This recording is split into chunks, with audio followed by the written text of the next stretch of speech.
தமிழ் நிறம் நேயர்களுக்கு வணக்கம். இன்று நம் நிகழ்ச்சியில் அதிமுக ஓபிஎஸ் அணியினுடைய அமைப்பு செயலாளர் நாஞ்சில் கோலப்பன் சார் நம்முடைய வந்து இணைஞ்சிருக்காங்க. சார் வணக்கம். வணக்கம். எப்படி இருக்கீங்க? நல்லா இருக்குங்க சார். இப்போ அதிமுகவில் பார்த்தா அந்த கலாய்வு குழு அப்படின்னு சொல்லி ஒன்று அமைச்சிருந்தாங்க. பார்த்தா ஒவ்வொரு கூட்டத்திலையுமே பார்த்தா ஒரே அடிதடியாகவே நடந்துகிட்டு இருக்கே, என்ன நடக்குது சார்? அதாவது சார், தொண்டர்கள் மத்தியில் நிறைய ஆயிரம் கேள்விகள் இருக்குது. அதெல்லாம் மூடி மறைச்சிக்கிட்டு நிர்வாகிகள்ங்கிற ஒரு ஒரு ஒரு இயக்கத்தை அப்படியே பயன்படுத்தி அந்த நிர்வாகிகளை மேல்மட்டத்தை வச்சு அரசியல் பண்ணிகிட்டு இருந்தார் எடப்பாடி பழனிசாமி. இப்போது ரெண்டாம் கட்ட தலைவர்களுக்குள்ளே வந்து எடப்பாடிக்கும் சில உள்பூசல்கள் உருவாயிட்டிருக்கு. இதை வந்து நம்ம என்ன பண்ணணும்னு சொல்லியாச்சுன்னா, நம்ம போய் ஒரு கள ஆய்வுக்கு போவோம்னு சொல்லி அவங்க எடப்பாடிக்கு இதில் விருப்பம் கிடையாது. ஓகே, இதில் விருப்பமே இல்லை. எடப்பாடிக்கு இந்த கள ஆய்வுக்கு விருப்பமே கிடையாது. ஓகே, அதை எஸ்பி வேலுமணி, சிவி சண்முகம் இவங்க எல்லாரும் சேர்ந்து இந்த கள ஆய்வு பண்ணுவோம் அப்படின்னு சொல்லி இந்த நத்தம் விஸ்வநாதன், செம்மலை இப்படி எல்லாம் சேர்ந்து கள ஆய்வு. நீங்கள் பார்த்தீங்கன்னா எல்லாரையும் வச்சுருக்க மாட்டார். நான் என்ன கேட்குறேன், எஸ்பி வேலுமணியே போய் ஈரோட்டில் பார்க்குறதுக்கு என்ன கள ஆய்வு? ஓகே, நல்லா புரிஞ்சுங்க. ஆமாம், செங்கோட்டையனுடைய இதில் போய் பார்க்குறதுக்கு எஸ்பி வேலுமணி பெரிய ஆளா இல்லையே. அதெல்லாம் உள்ள போய் இப்போ தலவாய் சந்திரத்தோட பெரிய ஆளா எஸ்பி வேலுமணி இல்லையே. ஓகே, எங்கள் மாவட்டத்தில் வந்து பார்க்கும்போது அப்படி ஒவ்வொரு டிஸ்ட்ரிக்டை நீங்கள் பார்த்தீங்கன்னா இவங்க உள்ளுக்க வாராங்க. உள்ளே எத்தனை பிரிவு இருக்குது? 3 பிரிவாக இருக்கா, 4 பிரிவாக இருக்கா? நாளைக்கு நம்ம எடப்பாடியை எதிர்த்தா நம்ம எத்தனை பிரிவை நம்ம கையில் கொண்டு போகலாம்? அதுதான் இப்போ இந்த கள ஆய்வு. ஆனால் ஒருவேளை இப்போ வந்து திமுகவும் கலாய்வு குழு ஆரம்பிச்சிருக்காங்க இல்லையா? ஸோ அதேமாதிரி 26 தேர்தலுக்கு தயாராகும் அப்படிங்கிற ஒரு ஐடியாவோட பண்ணியிருக்கோம். திமுக ஆரம்பித்தது வேற. ஓகே, இது கள ஆய்வுன்னு சொல்ல கூட கலக ஆய்வுன்னு சொல்லலாம். என்ன சார் சொல்கிறீங்க? உண்மை. இப்போ இது வந்து நீங்கள் என்ன பண்ணுறீங்கன்னா, அதிமுக தொண்டை, விசுவாச தொண்டை தன்னுடைய குறையை எடுத்து சொல்லலாம். அதை எடுத்து சொல்லக்கூட முடியாத ஒரு சூழ்நிலை இருந்தால் அப்போ அங்கே கலகம் உருவாகுது. அப்போ இதை கள ஆய்வா கலக ஆய்வா? பட் ஆர்பி உதயகுமார் கூட இன்னைக்கு சொல்லியிருந்தாருன்னு நினைக்கிறேன். ஒரு கலகம் அந்த மாதிரி ஒரு இது வந்தால் கட்சின்னு இருந்தால் இப்படி வரதானே செய்யும். அம்மா கிட்ட போய் நாங்கள் ஒரு மாவட்ட செயலாளர் குறை சொல்லியிருக்கோம். அம்மா இந்த மாதிரி கூப்பிட்டு கேட்பாங்க, லெட்டர் எழுதி கொடுத்துட்டு போக சொல்லுவாங்க. நாங்கள் அதுக்கு லெட்டர் எழுதி கொடுப்போம். நடவடிக்கை அவங்களும் அம்மாவுக்கு வரக்கூடிய உளவுத்துறையை வைப்பாங்க. இங்கே எங்கே இருக்கு? இங்கே மொத்தமாக எடப்பாடி தானே தவறுங்கிறாரு சொல்கிறது. ஓகே, எடப்பாடியோட செயல் ஒற்றுமை வேணுங்கிறதா அடிமட்ட தொண்டனுடைய கருத்து.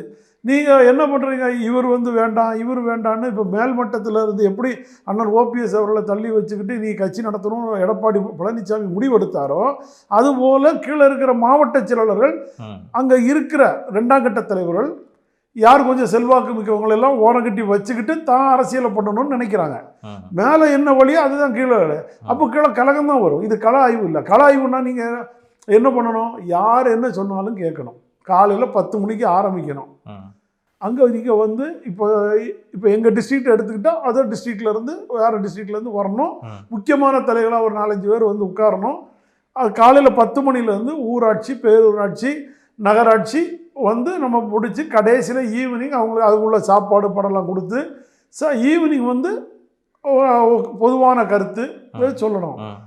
இது இப்போ எங்கள் மாவட்டத்தில் நீங்கள் எடுத்துக்கிட்டிங்கன்னா மொத்தமே 150 பேர் உட்காரக்கூடிய ஒரு மண்டபத்தை எடுத்துருக்காங்க. நீங்கள் என் மாவட்டம் இல்லை, எல்லா மாவட்டத்தையும் பார்த்தாலுமே ஒரு பெரிய பிரம்மாண்டமான மண்டபம்லாம் எடுக்கலை. 150 பேர். அப்போது நீங்கள் நல்லா புரிஞ்சுருங்க, 9 ஒன்றியம் இருக்குது எங்கள் மாவட்டத்தில். 9 ஒன்றியம், பேரூராட்சி, ஊராட்சி, நகராட்சி, 52 வார்டு செயலாளர்கள். இது எல்லாத்தையும் கால்குலேஷன் பண்ணி பார்த்தாலே அதுவே குறைஞ்சபட்சம் 300 பேர் கிளை செயலாளர்கள். அவங்களே வரணும். அப்புறம் வட்டப்பிரதிநிதி இருக்காங்க, நான் சொல்கிறது. அப்புறம் நகர செயலாளர்கள் இருக்காங்க, பேரூர் செயலாளர் இருக்காங்க, ஒன்றிய செயலாளர் இருக்காங்க, அதில் இணை துணை. அப்போ எப்படி சார் வரும்? அங்கே மொத்தமே 150 பேர் தான் உட்காந்துருக்காங்க. அந்த 150 பேரில் 50 பேர் 60 பேர் வெளியிலேருந்து ஆள் பிடிச்சி கொண்டு வந்து உள்ளே உட்கார வச்சுருக்கீங்க. இது வந்து கள ஆய்வு கிடையாது, ஒரு கண் துடைப்புக்காக உருவாக்கப்பட்ட கலக ஆய்வு. இது கலகத்தில் தான் முடியும். ஆனால் இதில் என்னென்னா, ஒரு கட்சின்னு இருக்கிறப்போ சின்ன சின்ன சச்சரவுகள், சின்ன சின்ன பூசல்கள்லாம் வரும். இதில் வந்து முக்கியமான தலைவர்கள் வர்றாங்க அந்த கட்சிக்கு. இப்போ இபிஎஸ் இருக்காங்கன்னா அதிமுகவில் இருக்கப்போ அங்கே எஸ்பி வேலுமணி இருக்காரு, அவங்க முன்னாடியே இந்த சண்டை நடக்கும். எடப்பாடியே வந்து உட்கார்ந்துருந்தாலே சண்டை நடக்கும்.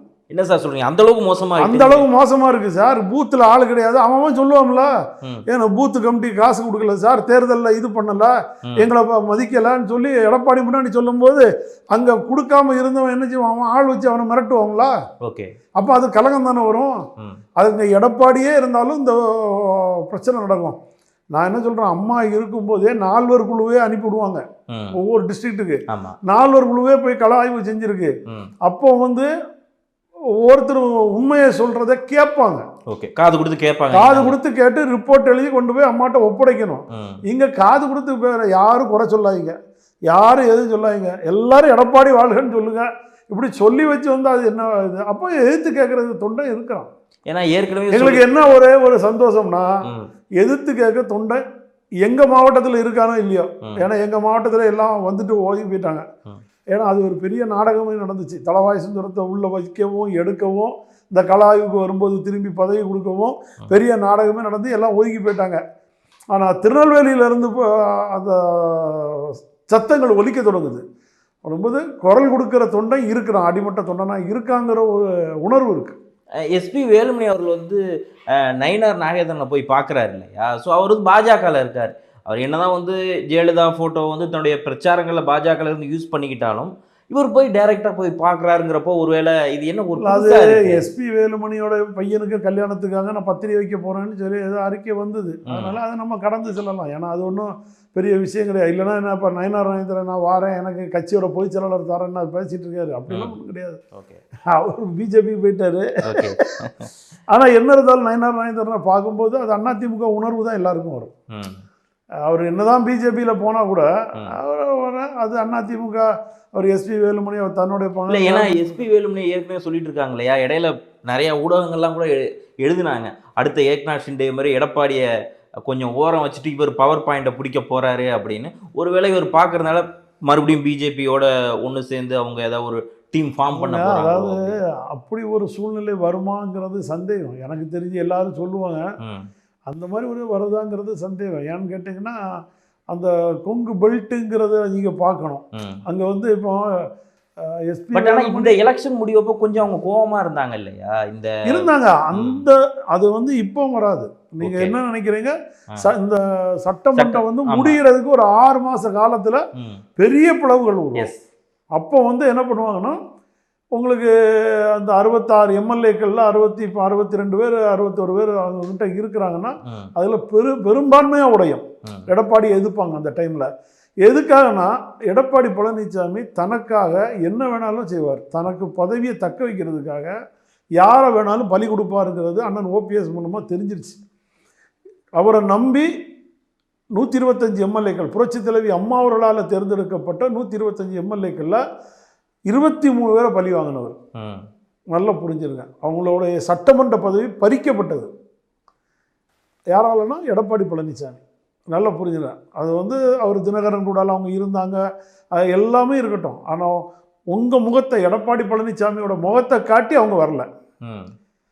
அவங்க காட்டினது புரட்சி தலைவி அம்மாவோட வியர்வை சிந்தின உழைப்பில் அவங்க வந்தாங்க. அவங்களோட வாழ்க்கை அளித்தவர் எடப்பாடி பழனிசாமி. 23 பேர் இவர் முதல்வராக இருக்க வேண்டாம்ங்கிறது கொண்டு போய் கவர்னர்கிட்ட மனு கொடுத்த உடனே அந்த 23 பேரையுமே அழித்தவர். இப்போ இருக்கிறதுல பெரும்பான்மையானவர் எடப்பாடி சரியில்லைங்கிறது தெரியும். இப்போ பண்ணுனாங்கன்னா, குரல் எழுப்புனாங்கன்னா அவங்களையும் இதே மாதிரி பலியாடாக்குவார். தகுதி நீக்கம் பண்ணிட்டேன். இப்போ ஏன் தளவாய் சுந்தரெல்லாம் அமைதியாக இருக்காருன்னா அதுதான். அவர் வந்து செஞ்சிருவார். இப்போ யாருக்குன்னா ஓபிஎஸ் என்ன இப்படி ஒரு வைத்தியலிங்கண்ணெல்லாம் இருக்கிற மாதிரி 4 சட்டமன்ற உறுப்பினர்களை ஒதுக்கி வச்ச மாதிரி இன்னும் ஒரு யாரெல்லாம் எதுக்காங்களோ அவர் ஒதுக்குவார். ஏன்னா அவர் எதிர்கட்சி தலைவருங்கிறது மெஜாரிட்டியை காட்டி ஒதுக்குவார். அப்போ அந்த அவமானது உடனும் தன்னுடைய தொகுதி மக்களுக்கு எதுவும் செய்ய முடியாத ஒரு சூழ்நிலைகள் உருவாகும் கட்சியில். அதனால எல்லாரும் அமைதி காக்குறாங்க. இந்த அமைதி எப்போ பூகம்பமாக வெடிக்கும்னா அந்த கடைசி ஒரு 6 மாத காலத்தில் கடுமையாக வெடிக்கும். அது கடும் நெருக்கடி கொடுக்கும். கடும் நெருக்கடி எடப்பாடி கொடுக்கும். கூட்டணி வராது. இப்போ இங்கே என்ன வேணாலும் பூசி பூசி பூசி மொழுகினாலும் கடைசி நேரத்தில் அது வெடிக்கும். அதை ஏன்னு கேட்டால் இப்போ எங்கள்கிட்டே ஒரு எம்எல்ஏ சொல்லும்போது அப்படி தான் சொல்கிறாரு, அண்ணே எப்படி வேணாலும் பலி கொடுத்துருவாப்புலண்ணே, இவரை நம்ப முடியாதுண்ணே, அதனால் கொஞ்சம் கடைசி 6 மாதம் வரைக்கும் வெயிட் பண்ணுங்கன்னு சொல்லிட்டு அண்ணன்ட்டே பேசிகிட்டு இருக்காங்க. ஓகே. ஆனால் வந்து இப்போது ஜானகி அம்மா அவங்களுக்கு வந்து விழா கொண்டாடினாங்க. அதில் வந்து ரஜினியெல்லாம் வந்து பேசியிருந்தார். அதில் சொல்கிறப்போ இரட்டை இலை என்பது பிரம்மாஸ்திரம் போன்றது அப்படிலாம் ரஜினி பேசியிருக்காரு. ஸோ ரஜினியோடது முன்னாடி பாஜகவோட கொள்கையெல்லாம் எடுத்துக்கிட்டாரு அப்படிங்கிற ஒரு பேச்சு இருக்கிறப்போ, ஒரு நயினார் நாகேந்திரனை போய் ஒரு எஸ்பி வேலுமணி பார்க்குறாரு. திடீர்னு பார்த்தா ரஜினி தோன்றி ஜானகி அம்மாவை புகழ்ந்து பேசுகிறாரு. ஸோ இதெல்லாம் பார்க்குறப்போ ஒருவேளை பாஜக கூட்டணியோ இன்றைய காலகட்டத்தில் வந்து புரட்சித் தலைவர் மறைவுக்கு பிறகு நடந்த தேர்தலில் வந்து ஜேன்னு உருவாக்கப்பட்டது. இரட்டை இலை சின்னம் முடக்கப்பட்டது. அதுதான் அவர் ரஜினிகாந்த் அவர்கள் அது மேற்குறிப்பிட்டு காட்டினார். ஓகே. அப்போ வந்து அம்மாவுக்கு சேவல் சின்னத்தில் தான் வந்து தொண்டர்களும் மக்களும் விரும்பினாங்க. திருமதி ஜானகி அம்மையார் வந்து நடிகர் திலகம் சிவாஜி கணேசன் கூட அன்றைக்கு ஒரு பிரபலமிக்க நடிகர், அவரே கூடால வச்சுக்கிட்டு இருந்த பிறகுமே அவங்களால வெற்றி பெற முடியல. ஒரு தொகுதி தான் பிஹெச் பாண்டியனால வெற்றி பெற முடிஞ்சு. அதனால அதை அவர் மேற்கோள் காட்டி 2091 அந்த ரெட்டையிலே வந்த பிறகு இதுவரைக்கும் தோல்வி விட்டா கூட அது மீண்டெழுந்து தான் வந்திருக்கு. எடப்பாடி பழனிசாமி கிட்ட வந்து தான் அது பெரும் படுதோல்வியாக இருக்குங்கிறது தான் ரஜினிகாந்த் சுட்டி காட்டியிருக்காரு. அதனால் அந்த ரெட்டை இலைங்கிறது ஒற்றுமையை குறிக்குது. ரெண்டாவது அவங்க என்ன சொல்கிறாங்க, ஒரு தோல்வி அடைஞ்ச உடனே தன்னுடைய பதவியை அந்த அம்மா வந்து விட்டு கொடுத்துட்டு போனாங்க, அதை நீங்களும் பெருந்தன்மையாக பார்த்துடணும் எடப்பாடிக்கு குட்டு வச்சிருக்காரு அந்த இடத்துல. நீங்கள் அப்படி தான் அதை வந்து ஒரு ஒரு பெரிய தலைவர்களோ ஒரு பெரிய பேர் ஆட்கள் வந்து மறைமுகமாக தான் அதை வந்து சொல்லுவாங்க. அதை மறைமுகமாக எடப்பாடியை முன்னுக்கு வச்சு அவர் டிவியில் வந்து இந்த கட்சி ஒரு பெரிய ஒரு சித்தருடைய கட்சிங்க, அவர் தான் நிறுவனர், நீங்கள் நம்ம பொதுச் செயலாளர் பதவி வாங்கி வச்சிருந்தா ஒற்றுமையோடு அரவணைச்சு செல்லணும்ங்கிறத ரஜினிகாந்த் அதை மேற்குறிப்பிட்டு பேசியிருக்காரு. ஒரு குட்டு வச்சிருக்காருங்கிறீங்க. கண்டிப்பாக எடப்பாடி பழனிசாமிக்கு ஜானகி அம்மா நூற்றாண்டு விழாவில் ரஜினிகாந்த் கூறினது எடப்பாடி பழனிசாமிக்கு ஒரு குட்டு தான். அது வந்து மறைமுகமான ஒரு தாக்கு, புகழாரம் அல்ல. அதை புரிஞ்சவங்களுக்கு புரியும். நீங்கள் ரஜினிகாந்த் வேணா இப்போ வேணால் சொல்ல மாட்டாரா இருக்கும், அது அரசியல் தெரிஞ்ச அது உணர்வு உள்ள அதிமுக தொண்டனுக்கு கண்டிப்பாக புரியும். அது எடப்பாடி பழனிசாமிக்கு சரியான ஒரு கொட்டு கொடுத்துருக்காரு, மறைமுகமான கொட்டு கொடுத்துருக்காரு. விவேக் சார் சொல்ற மாதிரி புரிஞ்சவங்க புரியாதவங்க தெளிவா நீங்கள் அதை ஒரு நிமிஷம் இன்னொருக்க நீங்கள் நல்லா கேளுங்க. நான் கேட்டேன், கேட்கும்போது அவர் வந்து அவருடைய போலாரம் எம்ஜிஆர் அம்மா அதை எல்லாரையும் சொல்றாரு. எல்லாரும் எதுக்காக ஒற்றுமை ஆகணும், ஒற்றுமை ஆனாதான் இந்த கட்சியோட பலம். இந்த கட்சி இந்த ரெட்டை இலை சிம்பிள் ஃப்ரீஸ் ஆச்சுன்னா யாருக்குமே பிரயோஜனம் இல்லை. அவர் சொன்ன கருத்துல மொத்தமும் அடங்கியிருக்கு. அதை புரிய வேண்டியவர் எடப்பாடி பழனிசாமி. அவர் ரஜினிகாந்த் போலாரம் பண்ணிட்டாரு சொல்லி பெருந்தன்மை கண்டா. ரஜினிகாந்த் வந்து நல்லபடியா எடுத்து நல்ல ஒரு கருத்தை புரியாத பழனிசாமிக்கு புரிய வச்சிருக்காரு. ஓகே. ஆனா வந்து இபிஎஸ் என்ன சொல்றாரு அப்படின்னா, எம்ஜிஆருக்கு தோல்வி இல்லையா, கலைஞருக்கு தோல்வி இல்லையா அப்படின்னு வந்து சொல்றாரு. அவங்களோட தோல்வியும் இவரோட தோல்வியும் அது எப்படி ஒன்னாகுமா? எம்ஜிஆரோட தோல்வி இல்லையான்னு கேட்கறதுக்கு பழனிசாமிக்கு எந்த தகுதியும் கிடையாது. புரட்சித் தலைவர் எம்ஜிஆர் எங்கேயுமே தோக்கலை, நல்லா புரிஞ்சுருங்க. நாடாளுமன்றத்தில் அன்றைய சூழ்நிலை நல்லா புரிஞ்சுருங்க. அன்றைய சூழ்நிலை இடஒதுக்கீடு பிரச்சனைகள், அதை வந்து எதுக்காகன்னு கூட நீங்கள் பழனிசாமிகிட்ட கேட்டால் தெரியாது. நான் இப்போ கூட சொல்கிறேன், எதுக்காக அன்னைக்கு அவர் தோத்தாருன்னு சொல்லி பழனிசாமிகிட்ட கேட்டு பேட்டி கேட்டால் சொல்ல முடியாது. அந்த ஒரு சூழ்நிலை எது, அதாவது தகுதி அடிப்படையில் அந்த இடஒதுக்கீடை வந்து மாற்றினார். அது வந்து அவருக்கு ஒரு நிர்பந்தத்தை அன்னைக்கு கொடுத்தது. திரும்பி அதை மாற்றிட்டாரு. திரும்பி அதை மாபெரும் வெற்றி பெற்று வந்தவர். நீங்கள் நல்லா புரிஞ்சுருங்க. எம்ஜிஆர் அயல் நாட்டில் இருக்கும்போது ஐஸ் பெட்டியில் இருக்காரு, எனக்கு ஓட்டு போடுங்க, என் நண்பர் வந்தோடனே விட்டு கொடுத்துறேன், ஆசை வார்த்தைகள் எல்லாம் கேட்டப்பட கூட ஆண்டிப்பட்டியில் புரட்சித் தலைவர் எம்ஜிஆர் ஜெயிச்சார். அவர் ஜெயிச்ச அதே ஆண்டிப்பட்டியில் இன்னைக்கு எடப்பாடி பழனிசாமி விட்டுருக்க ஆள் ஒரு ஓட்டு வாங்கியிருக்காங்க, பூத்துக்கு ஒரு ஓட்டு வாங்கியிருக்காங்க. நல்லா புரிஞ்சுருங்க. எவ்வளவு அசிங்கங்கிறத நீங்கள் புரிஞ்சிடணும். இது வந்து கட்சி தொண்டனோட உணர்வு. அது தெரியாமல் எடப்பாடி பழனிசாமி எம்ஜிஆர் தோத்தாரா தோக்கலையான்னு கேட்கக்கூடாது.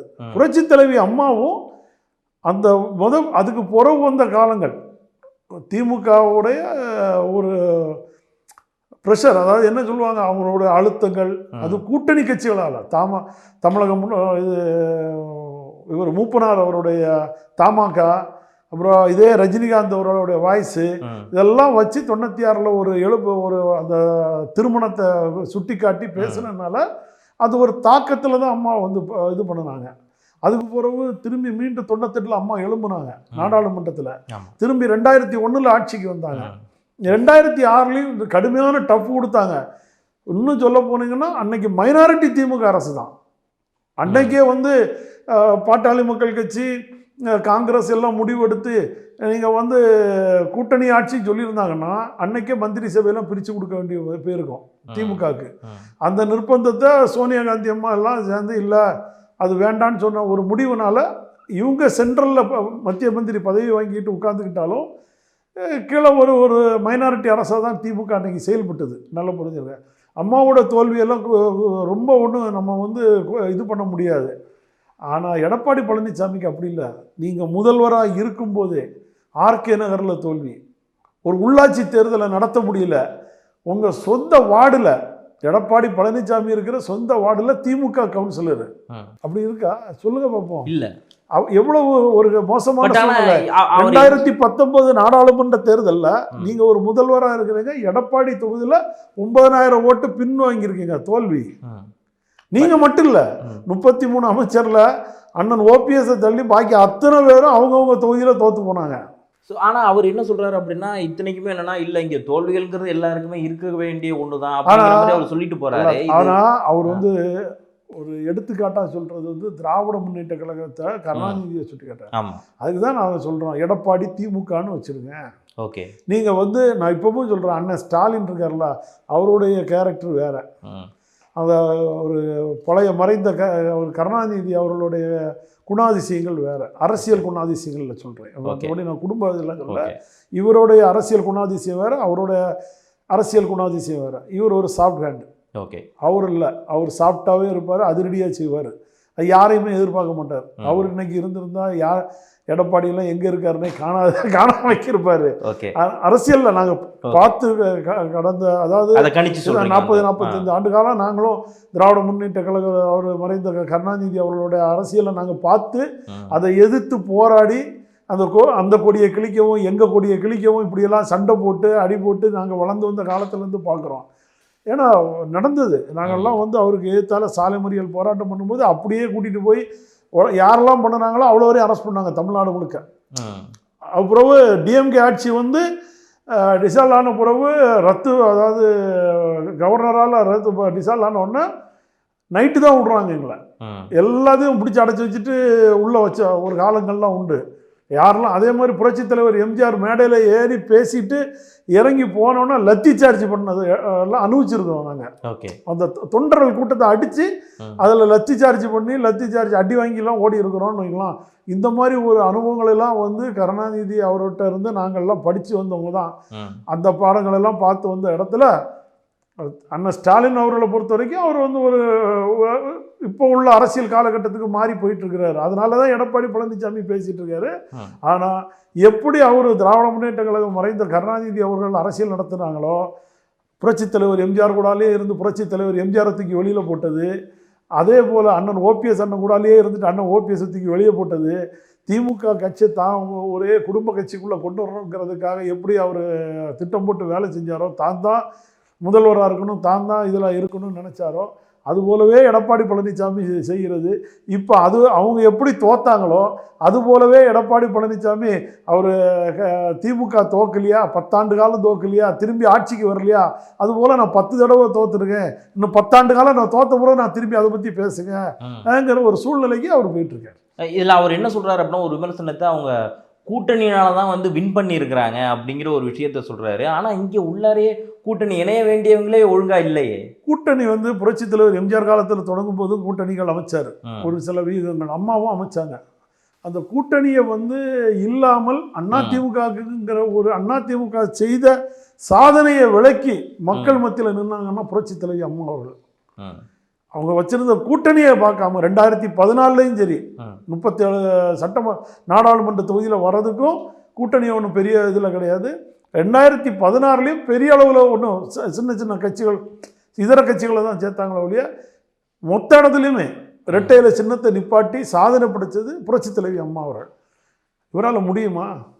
மெகா கூட்டணி இல்லை, நான் அதை அடுத்து கேட்க வந்தேன். மெகா கூட்டணி எல்லாம் இருக்கிறப்போ ஒரு மெகா கூட்டணி அமைய வாய்ப்பு. மெகா கூட்டணி அமைஞ்சது தேமுதிக மட்டும் வந்தாங்க. ம். அவங்க இனி சட்டமன்றத்துக்கு வருவாங்களான்னு தெரியாது. ஓகே. நல்லா புரிஞ்சுருங்க. அவங்களுடைய கணிப்பு வேற. ராஜ்யசபா எம்பி கிடைக்குங்கிறங்க காத்திருக்காங்க. ம். இவங்க கொடுக்க மாட்டாங்கங்கிறது அந்த அம்மாவுக்கு இன்னும் புரியலை. கொடுக்கலன்னு சொல்லும்போது வசைப்படுவார்கள். இவங்க திரும்பி அவங்கள வசப்படுவாங்க. அது இருக்கிறதும் போயிடும். பாட்டாளி மக்கள் கட்சிக்கு 10.5% கொடுத்து கழிஞ்ச முறை ஏமாற்றினவருங்கிறது தெரியும். அது மட்டும் இல்லாமல் ஐயா ராமதாஸ் அவர்களை எவ்வளோ வசப்படுனாங்கிறது நம்ம எல்லாம் தெரிஞ்சது. திரும்பி அவரும் இவங்கள எடப்பாடியை வசப்பாடி முடிச்சாச்சு. திரும்பி சேர மாட்டாங்க.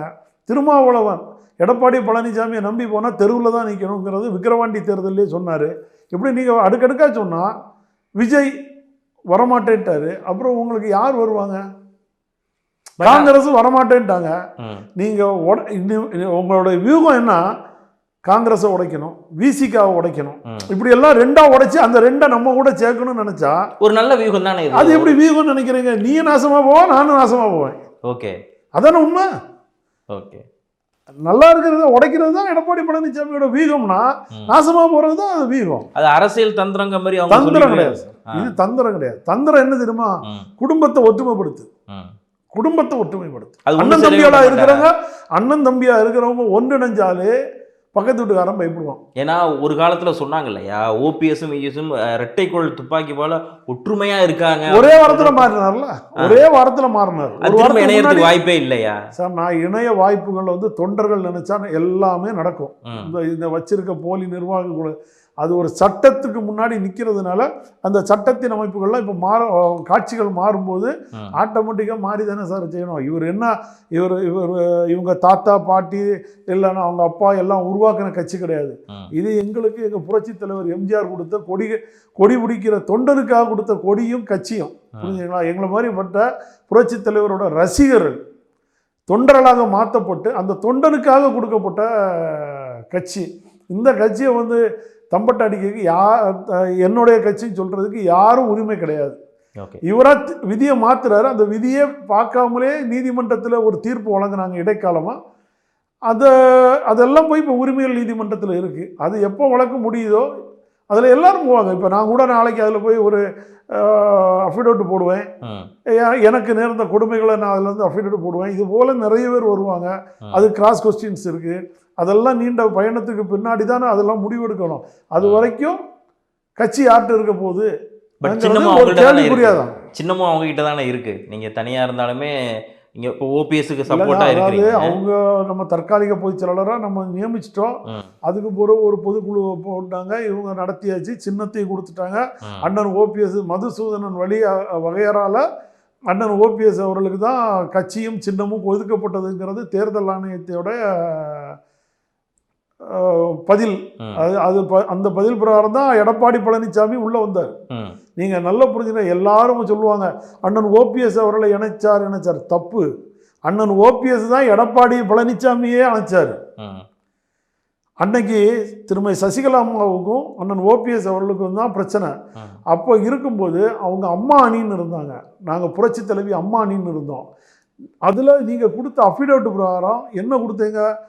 திருமதி சசிகலா அம்மையார் அவர்கள் பொதுச் செயலாளராகவும் திரு தினகரன் அவர்கள் துணை பொதுச் செயலாளராகவும் நான் முதலமைச்சருக்கு எடப்பாடி பழனிசாமி இதானே அஃபிடவிட் கொடுத்தீங்க. முதலமைச்சர் பதவி முடிஞ்சு போச்சு. அவங்க சசிகலா அம்மாவுடைய நீங்கள் கொடுத்த அஃபிடவிட் பிரகாரம் சொல்கிறேன். அந்த அஃபிடவிட்டும் நாங்கள் கொடுத்தது எப்படி கொடுத்தோம்னா, அண்ணன் ஓபிஎஸ் அவர்கள் கழக பொதுச் செயலாளராகவும் அப்புறம் செம்மலை அவர்களை அந்த இதில் கொண்டு வந்து அவைத்தலைவர் மதுசூதனன் இப்படி நாங்கள் கொண்டு வந்தோம். கொறடா இதெல்லாம் வச்சு அண்ணன் இந்த அஃபிடவிட் போட்டோம். அந்த அஃபிடவிட்டுக்கு தான் அண்ணன் மதுசூதனன் வழியில் தேர்தல் ஆணையம் நமக்கு கொடுக்கப்பட்டது, நமக்கு கிடைக்கப்பட்டது. ரெட்டை இலை சின்னமும் நமக்கு கிடைக்கும். அப்போ நாங்கள் தான் உங்களை அரவணைச்சு கைக்குள்ளே கொண்டு வந்திருக்க மொழியா? நீங்கள் அம்மா அணியில் இருந்தால நாங்கள் புரட்சி தலைவி அம்மா அணிக்கு நாங்கள் தான் அழைச்சி கொண்டு வந்தோம். கொண்டு வந்த எங்களுக்கே துரோகம் பண்ணிட்டு இன்னைக்கு சின்னமும் கட்சி எங்களுக்குன்னு சொல்லிட்டு ஒரு போலி பொதுக்குழுவை வச்சுக்கிட்டு அதை நீதிமன்றத்தில் போய் கொடுக்கும்போது இதெல்லாம் நாளைக்கு வெளியில் வரும். இதெல்லாம் வராத ஒரு இடைக்கால தீர்ப்பில் தான் இன்னைக்கு இடைக்காலமாக இருக்காரு. இன்னைக்கு அவர் இருக்கிறது இடைக்கால பொதுச்செயலாளர் தான், அதெல்லாம் நிரந்தர பொதுச்செயலாளர் கிடையாது. உங்கள் பக்கம் அப்போ வந்துடும் சொல்கிறீங்க. 100% ஒரு நியாயத்தின் முன்னால் கண்டிப்பாக தீர்ப்பு கிடைக்கும். ஓகே. பட் ஆனா சார், நீங்க தீர்ப்பு வரும், அது வரைக்கும் காத்திருக்கணும்னு சொல்றீங்க. அதுக்கிடையில இப்ப தேர்தல் வந்துட்டு, இன்னும் பார்த்தா அதிமுகவினுடைய வாக்கு வங்கி பெர்சன்டேஜ் வந்து ரொம்ப குறைஞ்சுகிட்டே இருக்கு.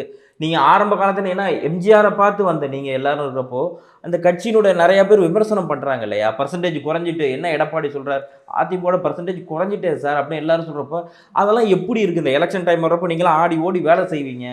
இந்த இல்ல, மாதிரி பெர்சன்டேஜ் குறைன்னு கேட்கிறப்பலாம் எப்படி இருக்கு? அதிமுக தொண்டனுக்கு 3 மாதம் கிடைச்சாலும் கடுமையான உழைப்பான். ம். ஏன்னா கட்டமைப்பு அப்படி. புரட்சித் தலைவர் காலத்துல இருந்து வேற எந்த கட்சிக்குமே பட் கட்டமைப்பு இப்ப எல்லாம் பிரிஞ்சிட்டீங்களே. ஓபிஎஸ் ஒரு பக்கம் இருக்கீங்க, கட்டமைப்பு சசிகலா இன்னைக்கு ஒரு இருக்கு பக்கம். சார். ஆ. எல்லாரும் விரக்தியில ஒதுங்கி உட்கார்ந்துட்டு இருக்காங்க. ம். எவனோ ஒருத்தன் அனுபவிக்கிறதுக்கு நம்ம ஏன்பா சாகணும்? அன்னைக்கு அப்படி இல்லை. புரட்சித் தலைவர் எம்ஜிஆருக்காக செத்தான். ம். புரட்சித் தலைவி அம்மாக்காக கீழ்மட்டத்தில் இருக்க உழைச்சான். ம். இன்னைக்கு கட்சிக்காக உழைக்க தயாரா இருக்கிறான். ம். ஆனா ஒரு நல்ல தலைவரை மேல உட்கார வைக்கணும்னு ஆசைப்படுறான். ம். அது எடப்பாடி பழனிசாமி இல்லைங்கிறது முடிவெடுத்து தான் பூத் கமிட்டிக்குள்ள உட்காரல. நீங்க பார்த்தீங்கன்னா ஒரு பூத்தில் ஒரு ஓட்டு விழுது. ம். எங்க மாவட்டத்தில் நீங்க பார்த்துக்கிட்டீங்கன்னா 5000 ஓட்டு. ம். ஒரு இடைத்தேர்தலில் 5000 ஓட்டு வாங்குது அதிமுக. சட்டமன்ற தொகுதியில் 2 லட்சம் ஓட்டு எடுத்த இடத்துல 13,000 ஓட்டு வாங்குறாங்க. நாகர்கோவில் தொகுதியில் 8000 ஓட்டு வாங்குறாங்க. எங்கே போச்சு? அதிமுக தொண்டை ஓட்டு போடலைங்கிறது இதான் உண்மை. ஓகே. அப்போ அவனுடைய மனசுல எல்லாமே இருக்கு. அவன் எங்கேயும் போகலை. இருக்கான். யார் ஒரு தலைவன் உருவாகுறான், யார் கையில் இந்த சின்னம் வருது, இப்போ அதுக்குள்ள காலங்கள் நெருங்கிட்டு வருது. இப்போ தான் தேர்தல் கமிஷன் ஏன் இது வரைக்கும் கொடுக்கலங்கிறது நீதிமன்றமே கேள்வி கேட்டிருக்காங்க. இதுக்கு பதில் கொடுக்கும்போது 2026 டிசம்பர் வரை ம். அதாவது தொண்டர்களால் தேர்ந்தெடுக்கப்பட்ட ஒருங்கிணைப்பாளர், இணை ஒருங்கிணைப்பாளர் பதவி காலாவதி ஆகவில்லைங்கிறதா தேர்தல் கமிஷனுடைய ஆர்டிஐ ரிப்போர்ட் மூலமாக பதில். ஓகே. அப்போ அதுதான் நிலுவையில் இருக்குது. பாக்கி எல்லாமே கோர்ட்டு கேஸில் வந்தது. அந்த 2026 வரைக்கும் அண்ணன் ஓபிஎஸ் ஒருங்கிணைப்பாளர், அவருக்கு தான் வந்து சின்னம் கொடுக்கப்பட்டதுங்கிறதா தேர்தல் ஆணையம் நீதிமன்றத்தில் ஒப்படைக்கணும். அவங்க தான் சொல்லணும். சொன்னால் இந்த காட்சிகள் எல்லாம் மாறிடும். ஓகே. ஸோ இப்படி இருக்கிறப்போ 2026 தேர்தலை எப்படி சந்திக்க போகிறாங்க அதிமுக? அது சந்திக்க சார். இப்போ நான் ஒரு 2 மாதத்தில் நீங்கள் இந்த கேஸ் எல்லாம் எடுக்க சொல்லுங்கள். முடிவு யார்கிட்ட இருக்குது, உண்மையான தீர்ப்பை வழங்க சொல்லுங்கள். நீதிபதி ஜெயச்சந்திரன் சார் என்ன சொன்னாரோ அந்த உண்மையான தீர்ப்பை வழங்க சொல்லுங்கள். அவங்க பிரிஞ்சு போனவங்க ஒன்று சேர்ந்துருவாங்களா? இப்போ சசிகலா வந்துருவாங்களா? எல்லாருமே இணைவாங்க சார். எல்லாருக்குமே அதிமுக ஆட்சிக்கு வரணுங்கிறது கடைக்கோடி தொண்டன் முதல் கொண்டு இருக்கிறான். அதே மாதிரி பட்டி தொட்டி கிராமம் நீங்கள் எங்கே போனாலும் திமுக ஆட்சியை மாற்றணும் அப்படிங்கிற ஒரு முடிவில் இருக்கிறாங்க. நீங்கள் நல்லா புரிஞ்சுங்க. ஒரு மாற்று அரசியல் வேணுங்கிறத, ஆட்சி வேணுங்கிறத அதை நீங்கள் சரியாக பயன்படுத்தணும் இல்லையா? இந்த அது புரியணும்ல. எடப்பாடி பழனிசாமிக்கெல்லாம் புரியணும். இந்த கட்சியால் தான் நம்ம வந்து நெடுஞ்சாலைத்துறை அமைச்சரானோம். இந்த கட்சியால் தான் நம்ம வந்து தமிழ்நாட்டுக்கு முதலமைச்சரானோம். இன்றைக்கி எதிர்கட்சி தலைவர்கிற தேசிய கொடியை மாட்டிட்டு போகிறோம்னா அது இன்றைக்கும் வந்து இந்த கட்சி அதிமுக கட்சி, இந்த கட்சியோட கடைக்கோடிய தொண்டை வரைக்கும் நல்லா இருக்கணும்னு நினைக்கிறது எடப்பாடி பழனிசாமி. இல்லை, தான் நல்லா இருக்கணும்னு நினச்சா மட்டும் போதாது. இல்லை, கடைக்கோடி தொண்டனும் நல்லா இருக்கணும்னு நினச்சவன் தான் தலைவன். அவர் இல்லையே. ஓகே. அதனால தானே அவருடைய ஒற்ற ஆளால் இன்னைக்கு அதிமுகவே பிளவுபட்டு போய் நிற்கி சீரழிஞ்சு நிற்கிறதுக்கு காரணமே எடப்பாடி பழனிசாமி. ஓகே. அது திருப்பி வரும் அப்படின்னு நம்புறீங்க? 100% வரும். ஏன்னா விதைத்தவர் தான் உறங்குறாரு, விதைகள் உறங்கவில்லை. நாங்கள்லாம் இன்னும் உயிரோடு இருக்கிற வரைக்கும் அதிமுக விட்டு கொடுத்துட்டு போக மாட்டோம். அதுக்குன்னு எங்கள் உதிரம் சிந்தினாலும் கட்சியை காப்பாற்றும். ஓகே சார், உங்களுடைய எண்ணங்கள் ஈடேறுவதற்கு வாழ்த்துக்கள். இந்த நேரத்திலிருந்து நேரத்தை ஒதுக்கி கொடுத்து உங்களுடைய கருத்துக்களை வழங்கியமைக்கு மிக்க நன்றி சார். வணக்கம்.